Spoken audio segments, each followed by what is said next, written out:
Essa palavra é tão forte que hoje vai produzir uma transformação imensa na sua vida. Está lá em Filipenses, no capítulo 1, no versículo 6, diz assim: tenho certeza de que aquele que começou em vós uma boa obra há de levá-la à perfeição até o dia de Cristo Jesus. E no versículo 9 diz: e isto eu peço a Deus, que o vosso amor cresça sempre mais, em todo conhecimento e experiência, para discernirdes o que é melhor, e assim ficareis puros e sem defeitos, para o dia de Cristo. Palavra do Senhor, graças a Deus. Amados, essa palavra é tão poderosa. Ponto 1, preste bem atenção. Aquele que começou a boa obra há de levá-la à perfeição, ou seja, há de terminá-la. Aquele que começou, sabe quem colocou esse projeto no seu coração? Foi Deus. Se foi Deus que colocou esse seu projeto no seu coração, pode ter certeza de uma coisa, que Deus vai até o fim contigo. Ei, quando eu digo que nós estamos juntos na batalha até o céu, é porque Deus vai contigo até o fim. Quando começamos uma boa obra, a grande tentação que nós temos, a grande tentação, qual é a semente de Satanás que vai ser lançado sobre o teu projeto? Quando você começa uma boa obra, quando você começa um projeto, um sonho que Deus te colocou no coração, como é que eu sei que é uma boa obra, Geraldinho? Quando essa obra me abençoa e abençoa outras pessoas. Entendeu agora? E isso não precisa ser uma obra religiosa, não. Pode ser uma empresa que você vai montar. Porque quando você monta uma empresa, que você gera um emprego, você está abençoando outras vidas, certo ou não? Entende? Pode ser uma família que você está constituindo. Pode ser uma situação, sabe? Um plano, não sei. Não sei. São as mais diversas, cada um dentro da sua realidade. Entenda, quando você começa uma boa obra, a grande tentação, a grande semente de Satanás é deixar essa obra inacabada. E aí preste atenção. 6 situações nós passamos. 6. Conte comigo as 6. Primeira coisa. Quando você começa uma boa obra, começa a surgir problemas. Eu não sei se foi assim com você. Se é com você, você pode dizer. Comigo é assim também. E eu quero falar. Começa a vir logo problemas. É a primeira coisa. Não quer dizer que você vai desistir por causa disso. Mas toda vida que você começa uma coisa boa, começa a surgir problemas. Já aconteceu com você isso? Já aconteceu? Diga assim, já aconteceu comigo. Ou está acontecendo comigo. Segunda coisa que vem. Os problemas são poucos, são fáceis de serem resolvidos. Aí começa a vir tribulações. Qual é a diferença de tribulação para problema? São problemas que geram em nós medo, tremor, temor. São problemas que começam a gerar e começam a mexer com o nosso emocional. É quando o problema não é somente um problema, ele começa a mexer com o nosso emocional. Porque para a gente vencer na vida, a gente precisa equilibrar a nossa vida emocional. Não dá para vencer com a vida emocional desequilibrada. Então, a tribulação é aquilo que vem para estremecer as tuas emoções. Depois vem uma terceira coisa. Olha a sequência. Problemas. Depois tribulações. E depois vem o quê? Perseguições. Porque aí a perseguição ela mexe mais. A perseguição vem às vezes de um concorrente, de um invejoso, até de gente da família. Não é o normal, mas até pode vir de gente da família, mas normalmente vem de alguém que tem inveja de você, de alguém que talvez está fazendo a mesma coisa que você, e etc. Aí começa a vir perseguição. E a perseguição ela vem acompanhada de um monte de coisa ruim. Aí você começa a ser perseguido. E as coisas vão ficando difíceis. Já estava com problemas, depois com tribulações, e agora vem perseguições. Aí vem o quê? Uma coisa, você diz, mas a perseguição é pior do que a crítica? Não, mas porque quando você começa cheio de problema, cheio de tribulação, cheio de perseguição, aí começa a vir os próximos, os amigos, os da família, começam a criticar. Você devia desistir disso. Você está sofrendo demais. Começam as críticas que têm uma intenção de destruir o projeto. Entenderam? Vem problema, depois vem tribulação, depois vem perseguição e depois começa a encher de crítica de pessoas que te amam. Pessoas que te amam começam a dizer, não, isso só está te fazendo mal, isso só te dá problema, isso só te dá cansaço, isso só te dá doença, isso só te dá isso. E aí quando você, cheio de problema, de tribulação, de perseguição e de críticas, você começa a cansar. Lembra no começo do projeto? Era aquela energia, aquela adrenalina, aquela empolgação, aquele entusiasmo, aquela emoção, porque Deus colocou no seu coração e você cheio de sonhos, cheio de planos, pensando que tudo ia dar certo. Aí o que acontece? Depois de tudo isso, você começa a baixar a sua energia, você começa a ficar cansado. Cansado é o 5º estágio, o cansaço. Você começa a cansar, aí você já não tem mais aquele pique, a energia que estava lá em cima foi lá para baixo. E aí vem o 6º e último ponto, né? Qual é? Desânimo. Você começa a desanimar. É mesmo. Todo mundo está falando, tem razão. Eu devia deixar isso para lá. Meu irmão, minha irmã, depois de passar por essas 6 situações, nós vamos entender. É nesse momento em que nós saberemos se a obra é nossa ou de Deus. É nesse momento que nós vamos saber. Pega agora o que eu vou te falar.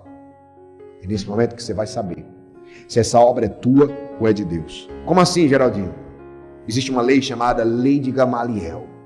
Está lá na Bíblia. Está lá nos Atos dos Apóstolos.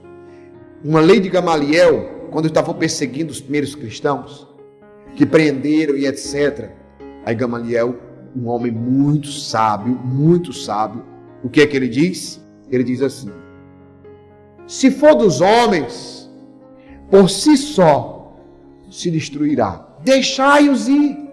Se for dos homens, por si só se destruirá. Mas se for de Deus, estaremos lutando contra o próprio Deus. Eita, que é forte. Se for dos homens, essa obra vai ficar inacabada. Ela por si só se destruirá. Mas se for de Deus, os inimigos, os perseguidores, todas essas situações, elas por si só estarão lutando contra o próprio Deus. E eu quero só te dizer, a palavra de profecia é: aquele que começou a boa obra há de levá-la à perfeição. Eu quero te dizer, se os inimigos estiverem lutando contra o próprio Deus, agindo Deus, nada e ninguém impedirá. Eles tentarão, mas não conseguirão. Eu quero só te dizer, o maligno vai tentar, os invejosos vão tentar, os perseguidores vão tentar, mas somente tentar. Pode escrever, diga, eles tentarão, mas não conseguirão, porque agindo Deus, nada e ninguém impedirá. Se essa obra for de Deus, pode estremecer, pode perseguir, pode haver dificuldade, pode haver tribulação, que eu quero só te dizer que quem vem contra ti estará lutando contra o próprio Deus. Isso aqui é igual a água corrente. Água corrente é simples. Se eu criar uma barreira, ela sai por cima. Se eu fizer uma barreira mais alta, ela sai de lado. A água corrente, ela vai sair. Por maior que seja a represa que você faça, enquanto a água está correndo, o nível da água vai subindo. E pode subir a barreira, que maior vai ser a cachoeira. Isso é forte. Quanto mais represo a água corrente, maior é a queda da água que vai vir depois. Porque pode ter certeza que o nível vai subir. Eles tentarão, mas não conseguirão. O único problema, escuta o que eu vou dizer para ti: toda essa perseguição, toda essa dificuldade, toda essa tribulação só vai fazer você subir mais alto. Entenda? Se colocar uma barreira desse tamanho, o nível da cachoeira ia ser desse tamanho aqui. Mas se colocar uma barreira desse tamanho, vai ser uma cachoeira 2 vezes maior.